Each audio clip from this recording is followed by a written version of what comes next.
Hello friends, we are discussing challenging problem number 28। और इस सवाल में लिखा हुआ है number of integral solution of x of log.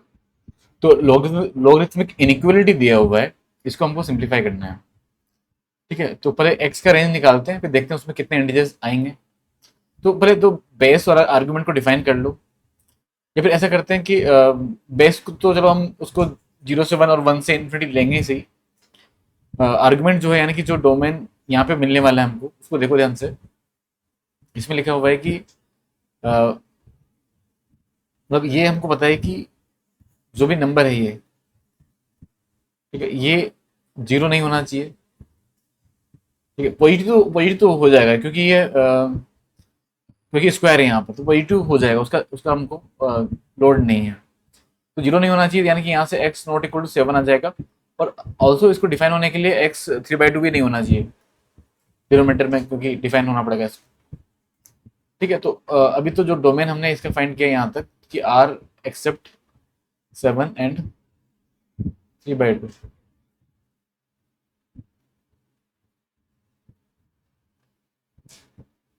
इतना सबको क्लियर है। अब केस 1 हमने लिया है। केस 1 में हम लेना चाहते हैं कि जो x+7/2 है वो 0 से 1 है।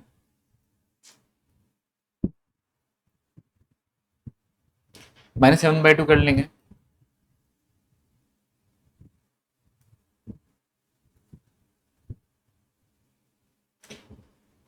अब अगर हम यहाँ पर इसको उधर लेके जाए, यानी एंटी लॉग लेंगे, तो उसका साइन चेंज होगा, क्योंकि लॉग का बेस ही हमने 0 से 1 लिया है। ठीक है, ये स्क्वायर आ जाएगा यहाँ पर, और इसका पावर हो जाएगा 0 0, यानी कि वैल्यू 1 हो जाएगा इसका। अब ये x-7 का स्क्वायर अपन 2x-3 का स्क्वायर है। इसको हम स्क्वायर ओपन कर देते हैं यहाँ पर। तो स्क्वायर ओपन करोगे तो क्या आएगा, ऊपर वाले का स्क्वायर ओपन कर दिया, x² - 14x + 49 आएगा। ऐसे इसको क्रॉस मल्टीप्लाई कर दे रहा हूँ, क्योंकि ऐसा क्यों कर रहे हैं, क्योंकि स्क्वायर है यहाँ पर, पॉजिटिव नंबर है, तो इनइक्वलिटी में पॉजिटिव नंबर को क्रॉस मल्टीप्लाई कर सकते हैं। तो 4x² आ जाएगा।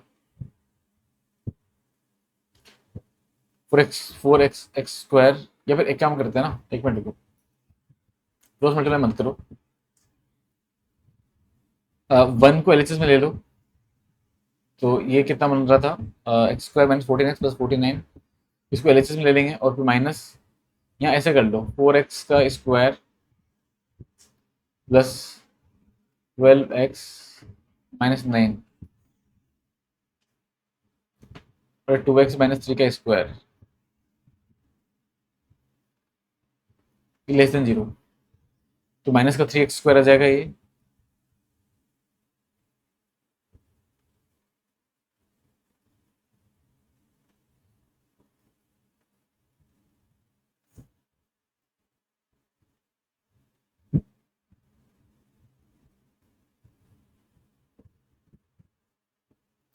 माइनस बाहर ले लिया हमने।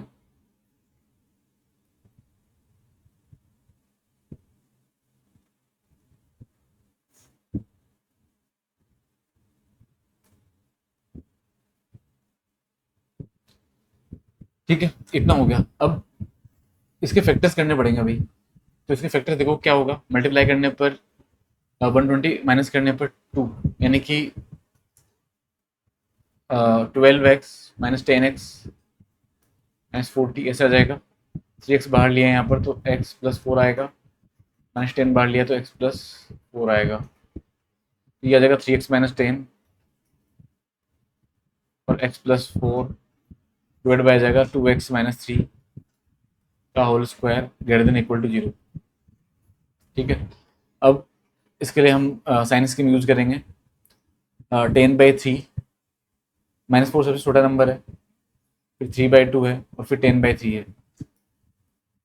यहाँ पे प्लस माइनस, तो 3/2 पे साइन चेंज नहीं होगा। प्लस हमको पॉजिटिव चाहिए था, तो ये आ जाएगा -∞ से -4। ठीक है, यूनियन 10/3 से इन्फिनिटी। ठीक है, इतना आ जाएगा। अच्छा, अब लेकिन इसमें हमने देखो कि हमने -7/2 से -5/2 बोला हुआ है, तो ये पॉजिटिव वाला तो हटा ही दो। अब -7/2 से -5/2 बोला हुआ है, तो क्या वो आ रहा है? क्या -7/2 क्या होता है? -3.5 होता है। बट ये तो -4 पे रुक गया है, तो यहाँ तो कुछ भी नहीं आ रहा, मतलब, है ना? यहाँ तो कुछ नहीं आने वाला, इससे तो कुछ नहीं मिलने वाला। ठीक है, कोई बात नहीं। फिर हम आते हैं यहाँ पर केस 2 पर, जिसमें हम इसको, जो इसका बेस है उसको 1 से बड़ा ले रहे हैं, x+7/2 > 1 कर रहे हैं। तो x > आ जाएगा -5/2। और यहाँ पर अब इसमें क्या होगा ना, इसमें इनइक्वालिटी का साइन जो है वो चेंज नहीं होगा, यानी कि हमने जैसे यहाँ पे चेंज किया था ना, लेस देन कर दिया था, यहाँ पे चेंज किया था, लेस देन किया था, तो वो > रहेगा। ठीक है, तो उससे बस, उससे चेंज कुछ नहीं आएगा, उससे चेंज ये एंड में यहाँ पर क्या हो जाएगा, हमको नेगेटिव वाला देखना रहेगा बस। बाकी तो क्या ही चेंज आएगा, तो नेगेटिव वाला देखना रहेगा, तो हमारा मतलब नेगेटिव वाला इंटरवल देखना रहेगा उसमें, उसको सिंप्लीफाई करने पर। तो नेगेटिव वाला किस में आ रहा है? -4 से 10/3 तक आ रहा है, एक्सेप्ट -3/2, है ना? वो तो हटेगा ही हटेगा, क्योंकि डिनोमीटर में है वो। अब -4 से -10/3 आ रहा है, और हमने -5/2 से बढ़ा लिया है, तो ठीक है, -5/2 से स्टार्ट कर दो। कहाँ तक? 10/3 तक। ठीक है ना? एक्सेप्ट 3/2। अच्छा, और भी कुछ हटाना था इसमें, देखो ध्यान से। 7 हटाना था और 3/2 हटाना था, तो 7 तो हमने हटा दिया, मतलब 7 तो इसमें आ नहीं रहा, करने वाला 3/2 हमने हटा दिया। तो ये आंसर होना चाहिए। तो इसमें इसमें इंटीजर्स क्या क्या आ रहे हैं? -5/2 से बड़ा इंटीजर क्या होता है?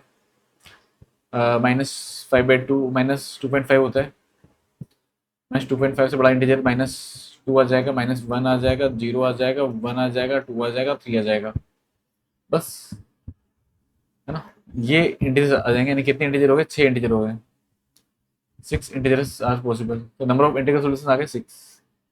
ठीक है, आई होप आपको समझ में आया होगा जो हमने डिस्कस किया है यहाँ पर। तो क्वेश्चन नंबर 29 जो है वो होमवर्क के लिए, आपके लिए। तो इसको आप ट्राई कीजिए, जो भी आंसर आ रहा है कमेंट जरूर करना है।